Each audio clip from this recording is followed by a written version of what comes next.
अभी आप लोग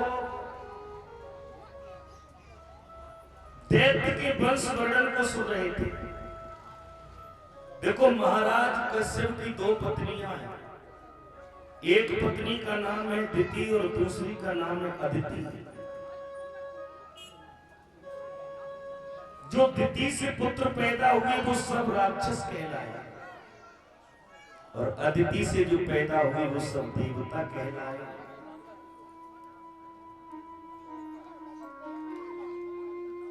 दिति अदिति हैं दोनों ही कश्यप की पत्नी, लेकिन एक की संतान भक्त कहलाती है और दूसरे की संतान दैत्य। सुखदेव भगवान कहते हैं, परीक्षित, इसमें एक कहानी तो ये भी है कि जो दैत्य हैं इन्हें सब ऋषियों का श्राप लगा।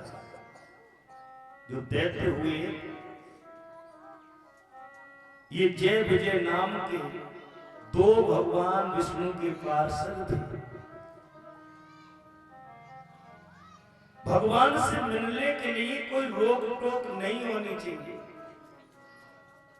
भगवान नारायण शयन कक्ष में थे, सप्तऋषि मिलने पहुंचे तो दोनों ने रोक दिया, अभी भगवान विश्राम में है, अंदर जाना वर्जित है। उन सप्तऋषियों ने श्राप दे दिया, मूर्खों, तुम तो भगवान के पार्षद कहलाने के लायक नहीं हो।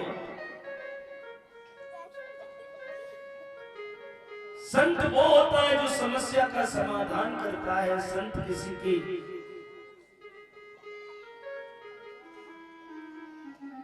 विचारों को किसी के साथ बुरा करने के लिए नहीं आता। तुमने हमें रोक दिया तो श्राप है कि तुम जाओ 3 जन्मों तक राक्षस योनि भोगोगे।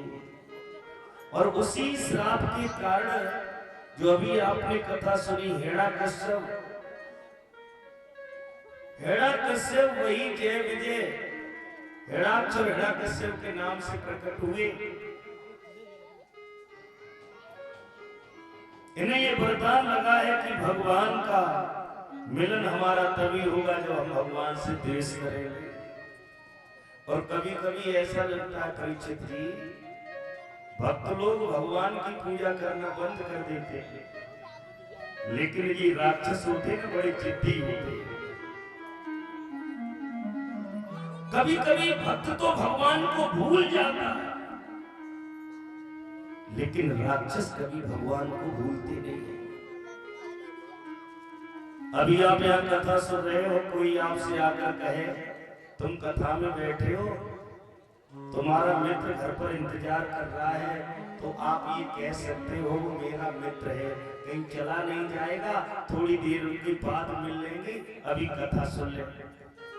लेकिन अगर तुमसे कोई ये कह दे तुम कथा सुन रहे हो और जिस व्यक्ति ने भरे चौराहे पर तुम्हारा गले मान पकड़ के खींचा था, जिसने भरे चौराहे पर तुम्हारा अपमान किया था, वो अभी गली में खड़ा है, तो भागवत कथा छोड़ दोगे, पहले जाकर उस दुष्ट से मिलो। ये जो राक्षस लोग हैं ये भगवान का चिंतन भक्तों से ज्यादा करते हैं, और राक्षस बड़े विद्वान होते हैं, लेकिन उनमें कमी ये है कि वो विद्वानता, वो ज्ञान अपने अंदर धारण नहीं कर पाते। सुखदेव कहते हैं उस हिरण्याकक्ष से बचाने के लिए, प्रहलाद को बचाने के लिए भगवान ने नरसिंह रूप धारण किया और नन्हे से बच्चे प्रहलाद की रक्षा कर दी। अभी आपने सुनी होगी कथा। परीक्षित महाराज कहते गुरुदेव लेकिन थोड़ी शंका है। अभी मैंने ये सुना था कि प्रहलाद को बचाने के लिए नरसिंह भगवान खंबे में से प्रकट हुए। तलवार से जब प्रहार किया खंबा फट गया और उसमें से नरसिंह भगवान प्रकट हो गए। तो महाराज सवाल ये है, सत्यम विधातम निज भृत भाषतम, जिस सत्य परमात्मा का तुम बखान करते हो कि वो खंबे में से प्रकट हो गया, आजकल हम तलवार तो मारते, खंबा तो फटता है, मगर उसमें से नरसिंह भगवान नहीं निकलता। इसका मतलब ये है कि पहले खंबे में भगवान थे, आजकल खंबे में भगवान नहीं है। सुखदेव कहते हैं परीक्षित, भगवान तो आज भी कण कण में व्यापक है, उसे देखने के लिए हमारी नजर होनी चाहिए। और ये हमारे बाबा महिपाल सिंह यादव जी हमें 51 रुपए से सम्मानित कर रहे हैं। 101 रुपए से हमारे भतीजे शिवेंद्र के सुपुत्र छोटा सा बच्चा हमें सम्मानित कर रहा है। और 101 रुपए हमारे सम्मानित चाचा श्री राजकुमार सिंह यादव जी उनकी तरफ से आए हैं।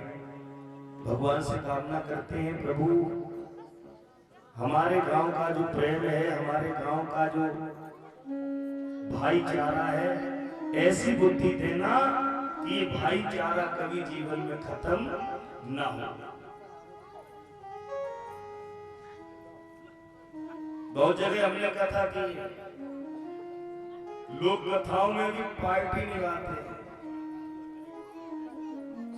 लेकिन अपने क्षेत्र के कुछ गांव ऐसे हैं, कितनी भी पार्टी हो मगर भगवान की कथा में और किसी के दुख में कभी कोई पार्टी नहीं निभाते। तो सुखदेव जी कहते हैं परीक्षित जी, भगवान तो आज भी प्रत्येक खंबे में वास करता है, उसे निकालने के लिए प्रहलाद नहीं है तो वो निकलेगा कैसे? कि सूर्य अनेक फिरे कन मांगत और पैपद सूर्य सुस्वाद कहाँ। सूर्य अनेक फिरे कन मांगत पैपद सूर्य सुस्वाद कहाँ। पुण्य ताल मजीरा बजात फिरे मीरा मत वाली सी चाह कहाँ।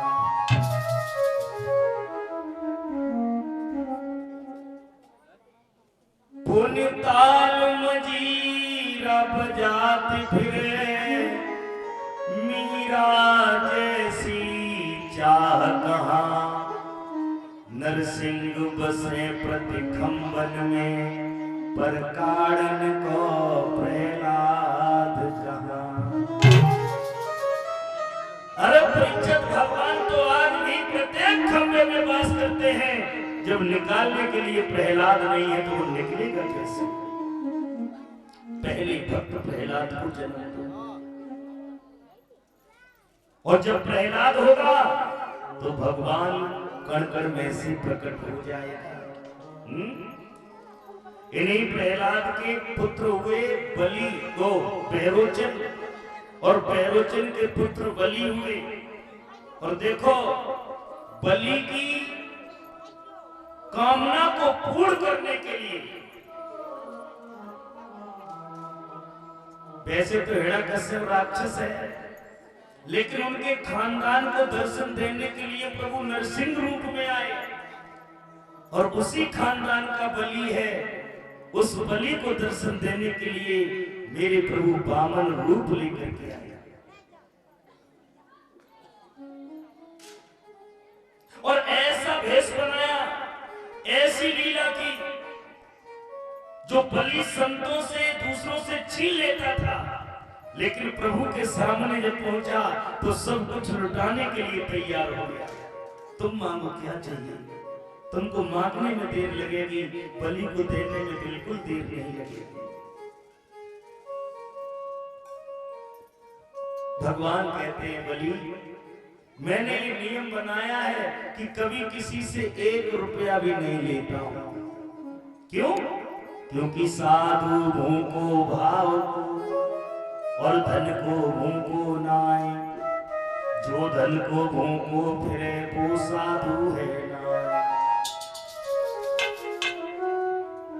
हम संत हैं और संत को धन की जरूरत नहीं है, इसलिए मैं किसी से 1 रुपया नहीं मांगता। बलि बोला लेकिन गुरुजी मेरा तो नियम है, हम चाहे दूसरों से छीन के ले आए मगर दरबार में जब बैठता हूं तो कोई झूठा भी संत आता है उसको भी हीरे मोती लुटा देता हूं।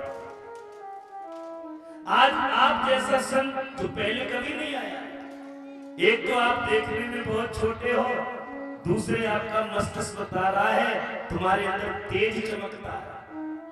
पहुंचे हुए संत मांगो क्या चाहिए। बामन भगवान कहते हैं बलि कुछ नहीं,